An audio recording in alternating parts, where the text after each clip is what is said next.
proteínas. E proteínas são elementos orgânicos importantes, sobretudo de função estrutural. Elas podem ser obtidas tanto através de fontes animais quanto vegetais também. Vamos saber como é que elas são estruturadas, como elas são classificadas? Vem comigo! Proteínas são macromoléculas compostas por unidades menores chamadas de aminoácidos. Cada um desses aminoácidos ligados entre si vão constituir uma proteína. Se a gente pudesse fazer uma analogia, a gente poderia comparar com um colar de pérolas. Cada bolinha, cada pérola, ela vai constituir um aminoácido. Vários juntos formam uma cadeia e essa cadeia completa é chamada de proteína. Cada proteína ela é composta em média de mais de 100 aminoácidos. Esses aminoácidos eles se ligam uns aos outros através de ligações que a gente chama de ligações peptídicas. Lembram das ligações glicosídicas, que são as ligações entre os carboidratos, entre os monossacarídeos? Então, aqui nas proteínas nós vamos ver ligações peptídicas, que vão ligar um aminoácido a outro aminoácido.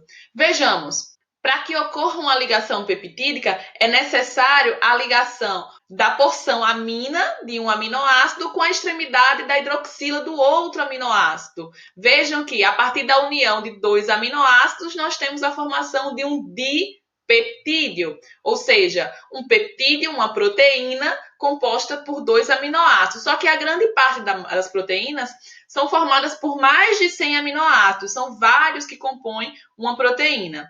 E nesse processo ocorre a perda de uma molécula de água, ou seja, para a união entre dois aminoácidos através de uma ligação peptídica, existe uma reação química de desidratação, ou seja, que leva à perda de água. Os aminoácidos, olhando para a estrutura deles, eles são formados aqui por um grupamento amina, como eu já adiantei para vocês, por um grupo ácido carboxílico, e por um radical. O radical é a unidade que vai variar entre um aminoácido e outro, e é isso que vai caracterizá-los. Vemos que existem 20 tipos de aminoácidos, dos quais 8 são essenciais e 12 são chamados de naturais. Percebam que a diferença entre um aminoácido ser essencial ou ser natural está na sua origem. Ele pode ser essencial a partir do momento que ele não é produzido pelo homem, ou seja, ele só pode ser obtido de fontes externas. Então, aminoácidos essenciais são aqueles que nós, seres humanos, não conseguimos obter através do nosso próprio organismo. É necessário obtê-los através de fontes externas. E aminoácidos naturais são aqueles que são produzidos pelo organismo. Percebam que nessa tabela ao lado, eu apresento para vocês os 8 aminoácidos que são essenciais e os 12 aminoácidos que são naturais. Em genética, quando a gente está estudando o processo de tradução e de transcrição, a gente vê que no processo de tradução acontece a produção das proteínas. Esse processo de tradução vai ocorrer lá no ribossomo, no citoplasma da célula. Isso a gente vai ver mais adiante quando estiver estudando biologia celular. Mas de antemão, vocês fiquem aí com essa informação de que nós temos 20 aminoácidos, porque um pouco mais lá na frente eu vou falar para vocês que cada um desses aminoácidos é codificado por um código específico, por uma trinca de bases que vai estar lá presente no nosso DNA, certo? Fiquem aí com essa informação, guardem direitinho que depois a gente vai retomar. A estrutura das proteínas. Como é que as proteínas elas são estruturadas? Bem, elas podem ter uma estrutura primária, secundária, terciária, quaternária. Para que isso ocorra, é necessário que elas se dobrem em volta, em torno de si mesmas. Então, as proteínas elas podem se dobrar em torno da sua própria estrutura.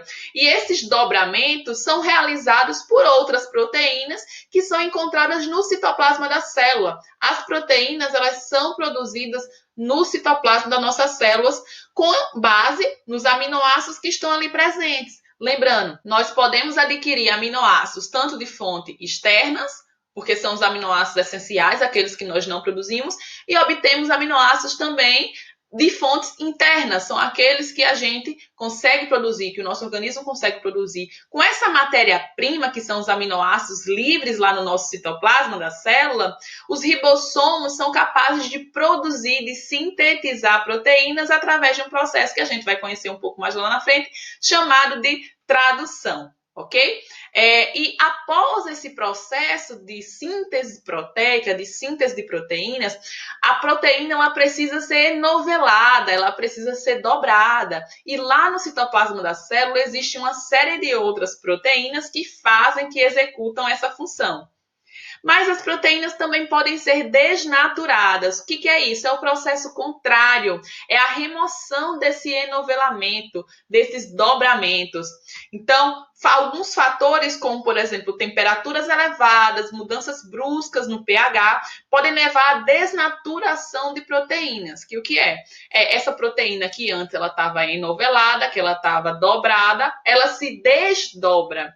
Algumas proteínas presentes no citoplasma da célula também podem executar essa função de desdobramento, são as proteassomas. Normalmente elas fazem isso quando ocorre um dobramento errado, né? Um dobramento que não deveria ter existido, por erro ali no processamento da proteína. Então, esses outros proteassomas, essas outras proteínas chamadas de proteassomas, corrigem esse erro da dobradura. Só que aqui nós estamos falando de um processo em que agentes externos, tais como a temperatura, tal como o pH, influenciam na estrutura dessa proteína, ou seja, podendo desnaturá-las. É por isso que a febre, apesar dela ser um mecanismo protetor do nosso corpo, protetor por quê? Porque a elevação da temperatura do nosso corpo, o aumento da temperatura, ele promove a destruição de alguns micro-organismos que talvez estejam nos infectando. Por exemplo, quando a gente tem uma infecção viral, quando a gente tem uma infecção bacteriana, né, uma gripe, por exemplo, o que acontece? Normalmente vem junto com um sintoma de febre. E a febre é o aumento da temperatura do corpo. Durante a resposta imunológica, algumas substâncias são eliminadas na nossa corrente sanguínea para estimular o nosso encéfalo a aumentar a temperatura do corpo. Aumentar de modo que o micro-organismo que esteja causando problema, seja um vírus, seja uma bactéria, ele morra, ele seja destruído, porque ele não vai suportar a temperatura do corpo do hospedeiro, que somos nós, certo? Só que o que acontece? Muitas vezes, essa elevada temperatura, ela também causa dano a estruturas normais, que não tem problema nenhum no nosso corpo, como, por exemplo, a muitas proteínas. Então, muitas proteínas elas são desnaturadas com a elevação da temperatura. Por isso que é importante controlar a febre. A febre é um mecanismo protetor? É sim. No entanto, ela precisa ser controlada porque o seu aumento demasiado pode causar danos ao organismo. Enzimas. O que são enzimas? Toda enzima é uma proteína, mas nem toda proteína vai ser uma enzima, nem toda proteína tem função enzimática. E de fato, o que é a enzima? Enzimas são proteínas que têm uma função bem clara, que é a função de catalisar reações químicas. Tainá, o que é catalisar? Catalisar é aumentar a velocidade das reações químicas. Então, a reação química que ocorreria num tempo X, ela vai ocorrer num tempo muito menor se estiver envolvido naquele processo uma enzima. Então, além de acelerar a velocidade das reações químicas, as enzimas elas não vão alterar o produto final, ou seja, a presença de uma enzima naquela reação não vai alterar o produto final da reação química. As enzimas elas podem ser classificadas em simples ou conjugadas. As conjugadas, por sua vez, elas vão ter uma parte que é uma parte proteica e uma parte que é não proteica. As simples são formadas apenas por aminoácidos. Já as conjugadas, elas vão ter na parte proteica, né? Vai ser uma apoenzima e a parte não proteica vai ser uma parte que a gente chama também de coenzima. A apoenzima mais a coenzima forma holoenzima. Holo é um prefixo que nos quer dizer todo, inteiro. Então, holoenzima é a enzima ativa resultante da união da apoenzima com a coenzima, que são partes de uma enzima conjugada. Ou seja, se é conjugada é porque é junto, né? Uma junto à outra. As coenzimas, elas vão auxiliar as enzimas no seu funcionamento. Só é vocês perceberem que o prefixo co, lembre de cooperação. Então, tudo que vem co antes é aquilo que está ali auxiliando, que está junto, que está dando apoio. Então, as coenzimas vão auxiliar as enzimas no seu funcionamento. E a maioria das coenzimas são o quê? São vitaminas, que nós vamos falar no conteúdo da próxima semana. Então, vitaminas, sais minerais podem atuar como coenzimas. Percebam, então, como essas substâncias, elas são importantes também em outras funções do nosso corpo, né? Quais são os mecanismos de ação enzimática? Ou seja, como essas enzimas elas atuam? Bem, primeiro, elas diminuem a energia de ativação que vai ser necessária para realizar uma reação química, ou seja, a reação química ela vai acontecer mais rápido, porque se a reação química ela precisa de uma energia de ativação muito alta, com a metade daquela energia de ativação, por exemplo, a reação pode iniciar, porque uma enzima fez esse procedimento. Outra coisa, as enzimas elas possuem grande especificidade, tá? Não é toda enzima que vai atuar sobre qualquer substrato, não. Elas são bem específicas. Nesse gráfico, vocês podem perceber que uma reação química com a presença de uma enzima, que está aqui, ó, exemplificado com a linha azul, ela vai ocorrer muito mais rápido porque a energia de ativação necessária ela é menor. A linha vermelha indica uma reação química sem a presença da enzima. Percebam quanto a energia de ativação ela precisa ser alta para que ocorra a reação química, né? E o produto final seja gerado. No eixo Y aqui, minha gente, vocês percebem que é o eixo que está representando energia, tá? Então, percebam através da leitura do gráfico que a reação sem a enzima, ela tá vendo a curva como ela vai até lá em cima? A reação química sem a enzima, ela necessita de uma energia de ativação muito maior do que com a enzima, que é a linhazinha azul. Outra coisa é a especificidade que eu falei para vocês. Uma enzima A só vai atuar sobre um substrato A. Então, ela é específica para aquele substrato. Não adianta vir uma enzima B, C, D, não adianta. Percebam aqui no exemplo que, olha, a enzima A ela tem um encaixe perfeito com o substrato A. A outra enzima hipotética, a enzima B, aqui em formato de lua, ela não vai encaixar com o substrato A. Então, não adianta. Cada enzima vai ser específica para um substrato. É uma relação que a gente chama de relação chave-fechadura, certo? Então, percebam que a enzima é a chave, a fechadura é o substrato. É necessário uma enzima específica para determinado substrato. Uma reação química, reforçando, sem enzima, é necessária que a energia de ativação ela seja muito alta. Perceba como é custoso. Se a gente fosse comparar a reação química com a necessidade de uma pessoa empurrar uma rocha em um determinado local, a gente perceberia que, ó, com a enzima a pessoa carrega, ó, livremente, o caminho da reação ele é livre, ele é aberto, ele é leve. Já aqui, ó, o caminho da reação sem enzima ele é muito mais custoso, ele é muito mais duradouro. Então, a enzima é importante para isso, para facilitar, para aumentar a velocidade das reações químicas. Uma reação química que ocorre com a presença de uma enzima envolvida nela, ela vai ocorrer de uma forma muito mais rápida, porque essa enzima vai executar a sua função de catalisadora dessa reação química. Quais as funções das proteínas? Inúmeras funções as proteínas têm. Elas são abundantes, elas são os compostos orgânicos mais abundantes nos organismos. Elas têm funções hormonais, como por exemplo a prolactina, que vai estimular a produção de leite. Ela tem função estrutural, as proteínas têm função estrutural, a função mais básica das proteínas. Elas constituem o colágeno, constituem também as fibras de actina e miosina, que vão estar ali entrelaçadas, permitindo a contração muscular. Em fisiologia, a gente vê que a associação entre actina e miosina e outras proteínas, ela promove a contração muscular. Então, temos proteínas que têm ação coagulante, como, por exemplo, fibrinogênio. Temos proteínas que participam do processo de digestão dos alimentos, como, por exemplo, a amilase, que é uma proteína que está presente na nossa saliva. A insulina é uma proteína também, mas é um hormônio de origem proteica.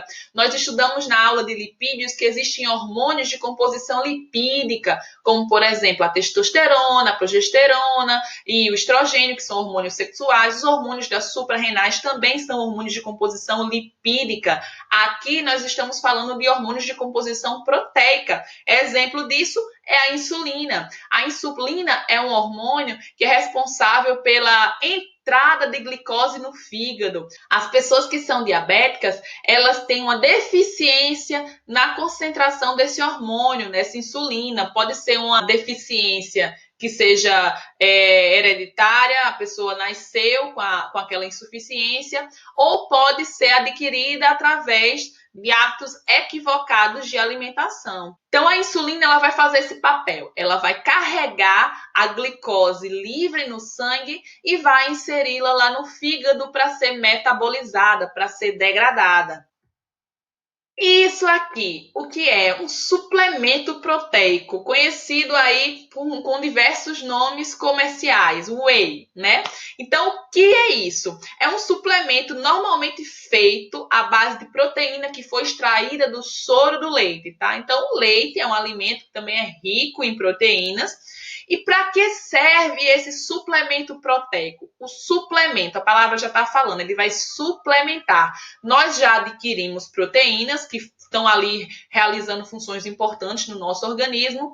No entanto, algumas pessoas optam por suplementar essas proteínas para uma finalidade de ganho de massa muscular. Lembram que eu falei agora há pouco para vocês que as proteínas são importantes, inclusive para a estruturação dos nossos músculos, elas são importantes para a contração muscular. Então, pessoas que querem hipertrofiar, ou seja, aumentar o volume dos seus músculos, o que elas fazem? Normalmente elas suplementam a sua dieta com proteínas. Elas fazem isso ingerindo alimentos ricos em proteínas, como, por exemplo, o ovo de galinha, mas elas também muitas vezes fazem isso ingerindo suplementos prontos já, suplementos proteicos prontos, como exemplo desse que eu trouxe para vocês. Essas proteínas, quando ingeridas, elas vão auxiliar a pessoa a reparar o músculo após o exercício, porque após o exercício físico ocorre uma lesão na fibra muscular. A fibra muscular ela é lesionada com o exercício físico de alta intensidade. Então, o que acontece? Para recuperar, auxiliar na recuperação mais rápida dessa fibra, a adição, a suplementação de proteínas na dieta é muito importante. Então, essas microlesões sofridas, elas são reparadas com essas proteínas. Então, para suplementar ainda mais, é necessário fazer uso desse produto. Só que percebam, algo importante, você pode sobrecarregar os seus rins com essa quantidade extrema de proteínas se você não fizer um exercício físico regular que promova a degradação também dessas proteínas. Então, porque se você não faz exercício físico de intensidade ou com regularidade, com frequência, essas proteínas em excesso que você está ingerindo, elas vão se acumular e vão ficar retidas, gerando problemas, inclusive, nos rins. Então, os rins vão ter dificuldade para poder eliminar essas proteínas. Logo, é necessário que você faça uso desse produto apenas se você estiver fazendo exercícios físicos que exijam essa suplementação. Não adianta você suplementar o seu corpo de algo que ele não está precisando. Você só precisa suplementar se você estiver gastando para além do que você deveria. Ou seja, quando você está fazendo exercícios físicos. O consumo desses suplementos proteicos ele deve ser muito bem orientado por um profissional, por uma profissional nutricionista, por um profissional da área. Não adianta fazer uso irregular, equivocado, porque alguns problemas bem sérios, inclusive, podem ser originados através de uma suplementação equivocada. Então, sempre procure um profissional de saúde para realizar essa orientação. Essa foi a nossa aula de hoje sobre proteínas. Eu espero que vocês tenham curtido muito e tenham de fato compreendido que as proteínas são compostos orgânicos extremamente importantes para o nosso corpo. Elas são elementos estruturais básicos, elas também atuam como função hormonal, elas são importantes no nosso sistema de defesa do corpo também. Temos aí como exemplo os anticorpos, que são proteínas importantes que se ligam a vírus, se ligam a bactérias, sinalizando para o nosso sistema imunológico que ali existe um perigo, existe algo a ser combatido. Outros tipos de proteínas circulantes no sangue também são importantes para a nossa defesa, além de função, por exemplo, na contração dos músculos também, na reparação dos músculos durante o exercício. As proteínas são elementos estruturais de fato bem importantes e elas são abundantes em todos os seres vivos. É o composto orgânico mais abundante. Até a nossa próxima aula!